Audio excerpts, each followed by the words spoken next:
Oh my God, if I die, I'm a legend. When they lay me down to rest, I know I was always repping. Oh my God, my whole life. Hey guys, what's up? It's your boy FizzyG here, and welcome to a new series that I'm planning to do. These are my CSGO Pro Team Power Rankings for the month of March 2016.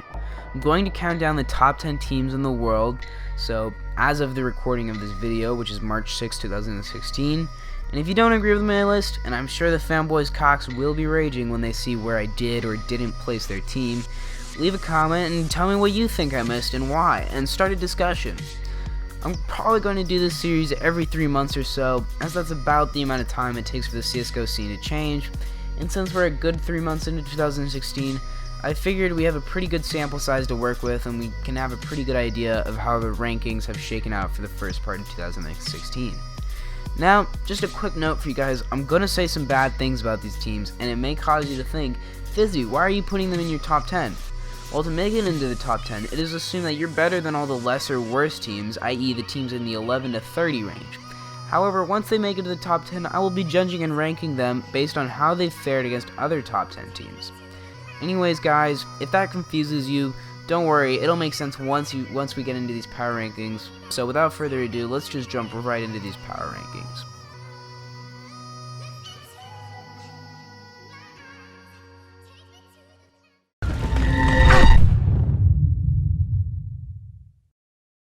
Coming in at the 10 spot, we have FaZe Clan, or the old G2 lineup. So the very bottom of the power rankings is always a wild place, as teams desperately try to piece together decent placings and results to make the ends meet for the 10 spot. Therefore, the 10 spot is subject to lots of changes over time. With all that said, in this edition of the power rankings, FaZe Clan, the old G2 lineup, has fallen to the 10 spot. With all the hype from their red-hot run at DreamHack Cluj, where they placed 3rd overall after a series of upsets finally dying down, this team has lost its flair and looks shaky at best. The team hasn't played that many matches this year, but from what we've seen, this isn't the underdog threat that we all thought they were going to build up to be. Recent form has them 5th at DreamHack Leipzig and Star Series XIV Finals, and 7th at Intel Extreme Masters X World Championships. His results are pretty meh, and this lineup needs to prove that it can be a legitimate threat if it wants to move up into these power rankings, much less stay inside the top 10.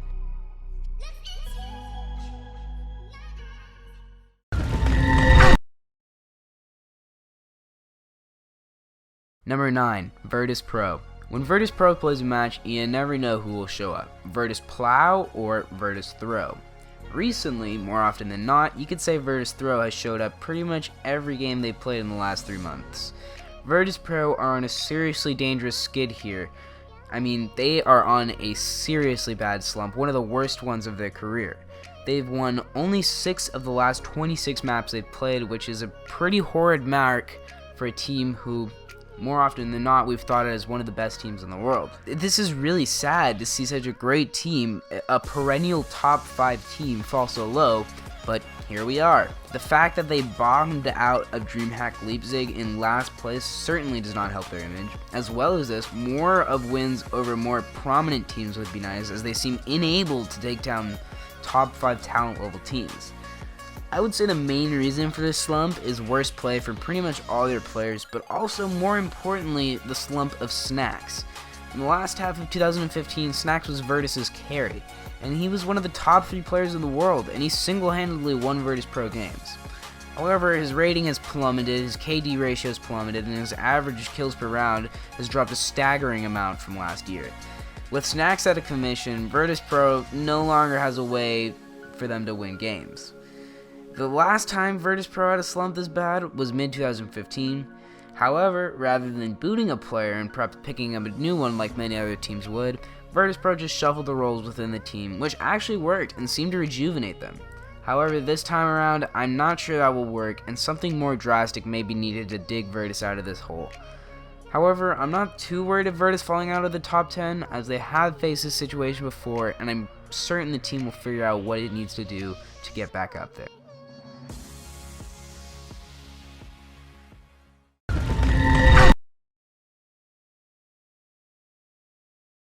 Number 8, Mousesports. Coming in at 8, Mousesports have done just enough in the past 3 months to sneak into our list here, snagging the 8th spot. The storyline with this team has been the continued dominance and carry of their star player Nico. Just to give you some perspective, in the past 3 months, Nico is posting the highest overall rating in CSGO right now at 1.45 overall, which for those of you who are not familiar with this metric is a staggeringly high rating. I mean, it's almost unheard of. He is first in damage per round, headshots per round, and kills per round, more than 1 kills per round, and opening kills per round, which that's just a giant list of things he's first place in. He is also top 5 in assists per round and KD8 differential. This guy is on an absolute tear recently, and it's thanks to Nico's dominance that Mousesports are relevant. The fact of the matter is, Nico is one of the best players in CSGO right now, make no mistake. Nico is a player which Mousesports can and should build their team around. Now, other than that, Mousesports has been showing a lot of promise as of late. For example, my bad, I meant Nico almost beat Fnatic at IEM Katowice a few days ago after he dropped 42 kills on them. 42 kills, and came within 2 maps of beating them in overtime. Over the past 3 months, over the 19 maps they've played on LAN, they've won 13 of them, which is good enough for a little under 70% win percentage on LAN in the last 3 months, which is a pretty good mark. It's been a good couple of months for Mousesports as they continue to show signs of improvement. I would not count this team out come the next major, and if Nico continues to play the way he does, this team could pull off some dastardly upsets. Honestly, I have hope for this team, which is probably because they've somehow stumbled upon an absolutely godly player in such a small team. And I think if we see some improved play from Nico's supporting cast, we may see them rise up in the next power rankings.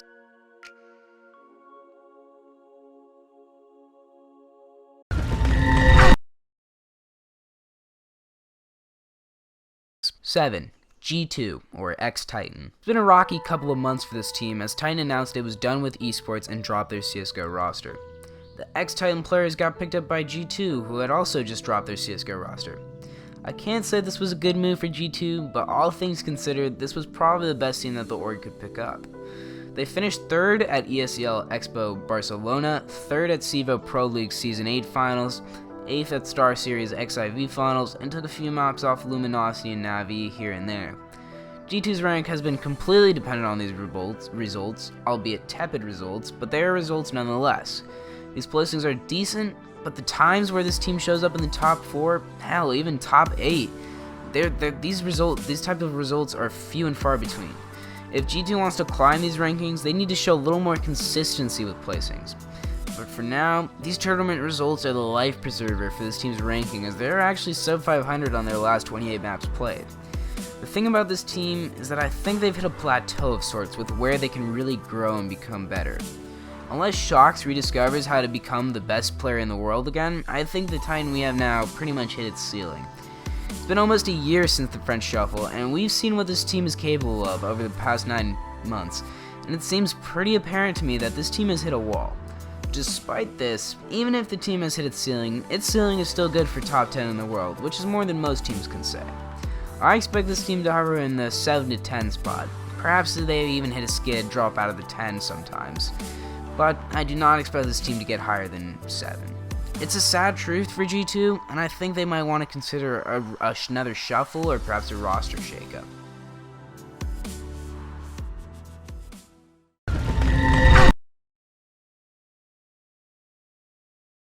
Coming in at 6, we have Dignitas. Dignitas. What a storyline this has been.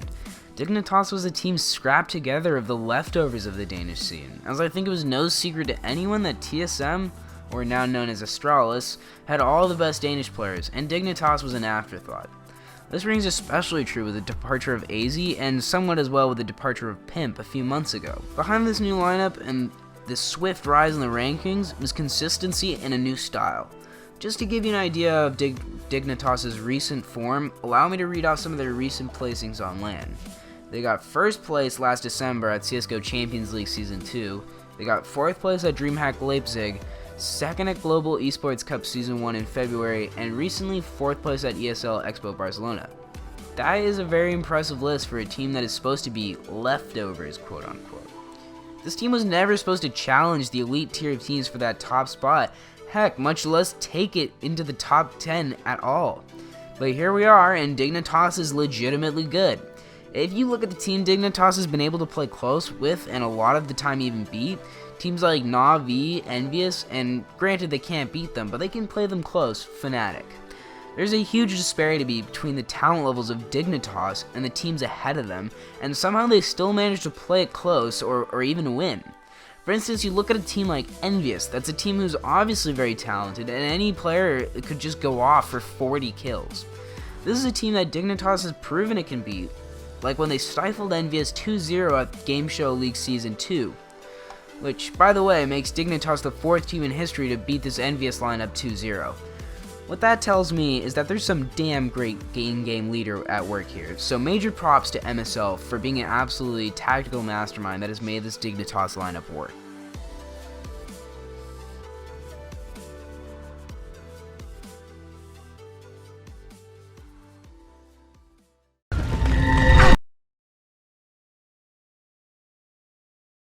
Number 5, Astralis, or XTSM.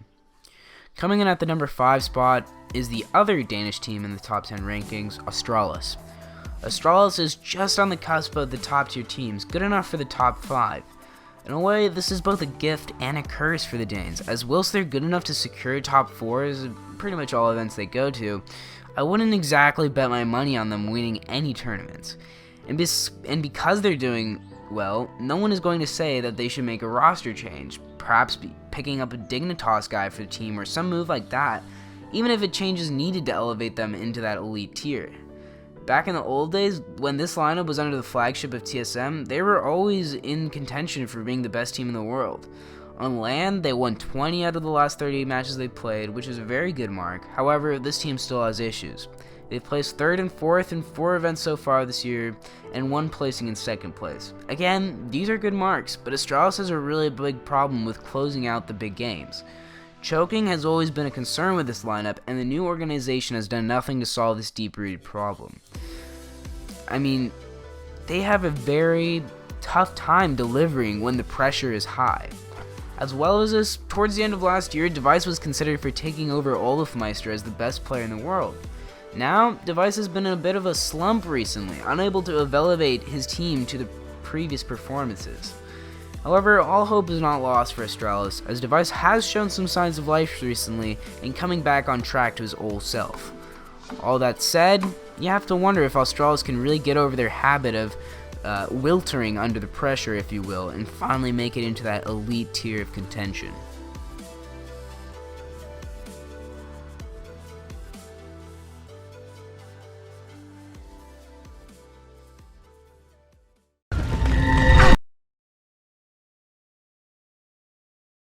Four, Luminosity. Coming in at 4, to start off our elite tier of teams, we have what is probably the best storyline in this whole era of Counter-Strike. This is a team which basically sprouted out of thin air, and if you were to tell me a year ago that a Brazilian team, yes, a Brazilian team, was to become a top 5 CSGO team in 6 months, I would laugh my fucking ass off. But I have to give Fallen to credit, as he's cultivated a Brazilian scene from which there really wasn't any. I think of it like planting a tree on concrete. This team came from nothing to an underdog upset threat to now a legitimate contender. They've placed 2nd at 4 events in the last 3 months, meaning they've reached the finals of 4 events, all of them premier events. Of less note, they've also placed 3rd at Star Ladder and 5th at ESEA Pro League Season 2. They've won 33 of the last 47 maps played, which equates to about a 70% win percentage in 3 months, which is a very good mark considering they're playing the best teams in the world. All of these accomplishments are made just even more impressive when you take into consideration where this team is from and, by effect of that, the tools and money they have available to them. It's a feel-good story to see a team with so little resources rise so high, and it makes me happy to give Luminosity the 4th spot.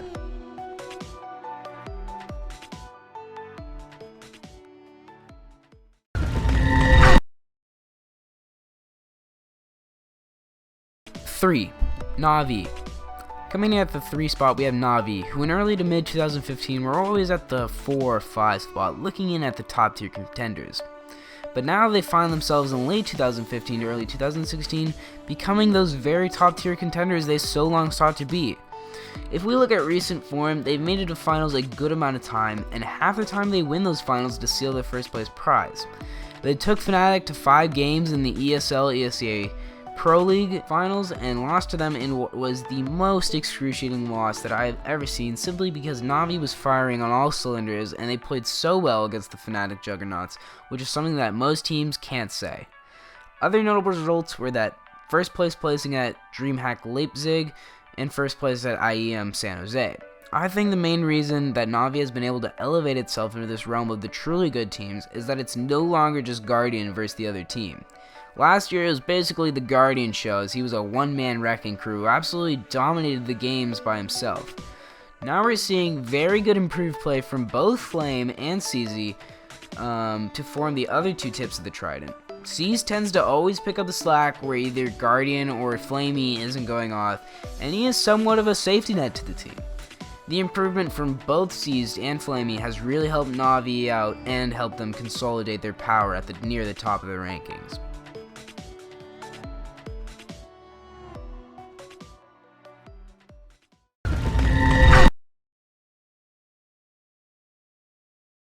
Two, Envious. Coming in at 2 is Envious. This is a team that has so much talent in terms of raw skill. It's hard to imagine them ever slipping out of the top 3, much less top 2.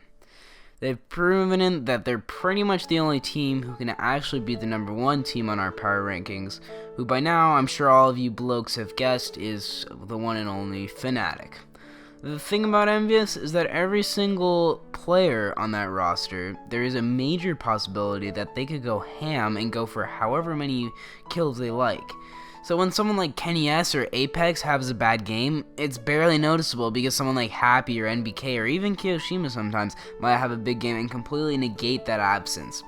And when everyone on the team is on their game, this team is frightening to go against. So even though Envious isn't a very tactical or strategic team, they've been able to be so good just off of pure talent alone. This is a team who can, and has shown us they can, consistently place first or second in big events. There are even going to be times when Envious is not up to the high standards that they have set for themselves, like when they bombed out of Star Series in last place, but these moments are very short-lived and very rare. Despite all this, there is still a big gap between Envious and the first place team.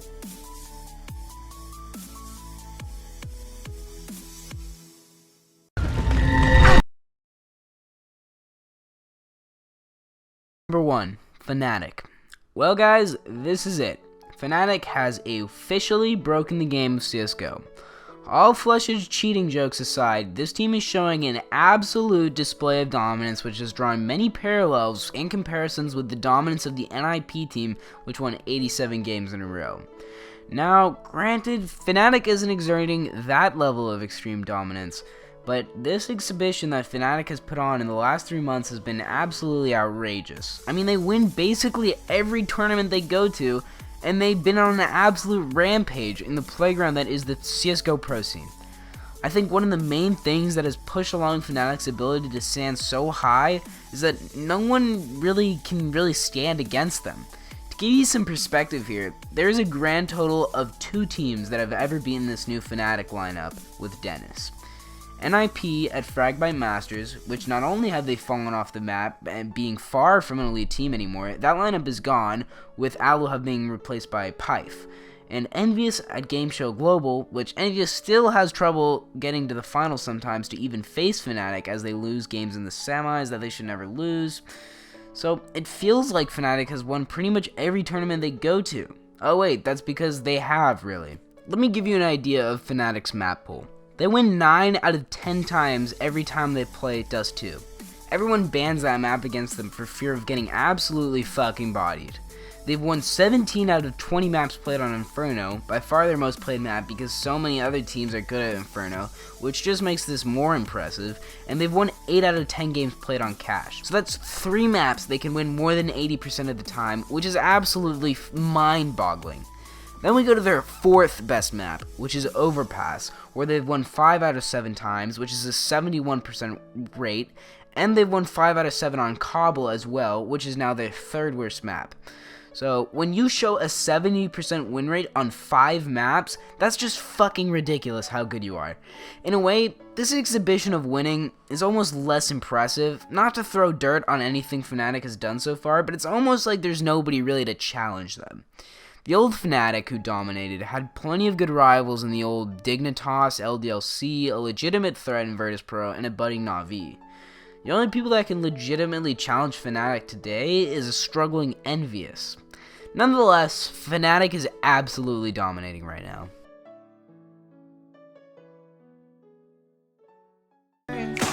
Alright guys, that was my power rankings for the top 10 CSGO teams. Tell me what you thought of this video and whether or not you'd like to see me make more of these types of videos in the future. I'm FizzyG, and I will see you on the flip side. On the way down screaming, whoa, if all we have is time, then we'll be alright.